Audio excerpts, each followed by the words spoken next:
I just wanted to talk for a minute about a humidity device. I don't have the right setup, so this is not 100% correct. But we have a patient who has just had nasal surgery and he's needing some oxygen. So what we're going to do, the doctor's ordered 6 liters, and we want to add some humidity to that because of that surgery. So we would have this is our makeshift bubbler, so we would have our bubbler.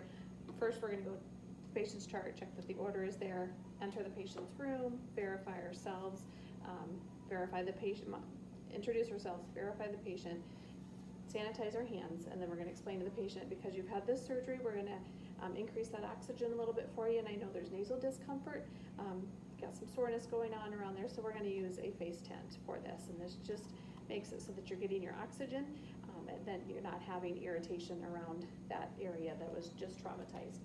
So we would have our makeshift bubbler here.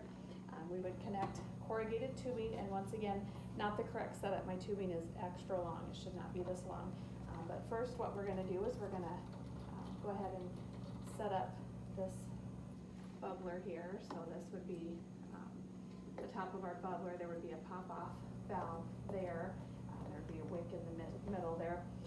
And then we would connect the one end of our corrugated tubing here.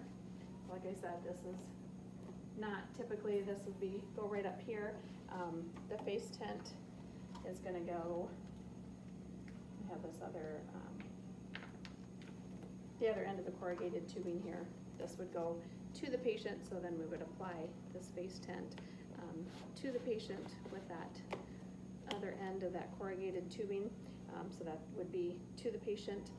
My corrugated tubing is stuck to my other mask here, so the one end would go into the bubbler, the other one would be going to the patient, and then you would have your collection bag, that drainage bag for that extra moisture to go into. You always want to make sure that that is lower than the patient.